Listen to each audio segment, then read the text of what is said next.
Yemen நாட்டில் கொலை வழக்கில் சிக்கி சிறையில் உள்ள இந்திய செவிலியர் நிமிஷா பிரியாவின் மரண தண்டனை நிறுத்தி வைக்கப்பட்டுள்ளதாக தகவல்கள் வெளியாகியுள்ளன.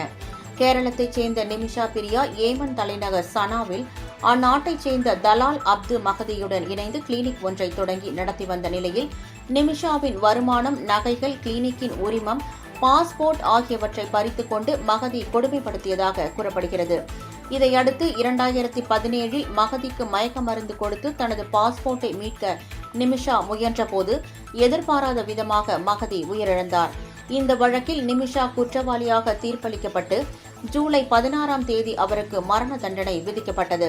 இந்த நிலையில் இந்திய சன்னி முஸ்லிம்களின் தலைவரான அபுபக்கர் மகதியின் குடும்பத்தினருடன் தொடர்பில் உள்ள ஏமன் மத குருமார்களுடன் பேச்சுவார்த்தை நடத்தி மரண தண்டனையை நிறுத்தி வைத்துள்ளதாக உறுதிப்படுத்தாத தகவல்கள் வெளியாகியுள்ளன.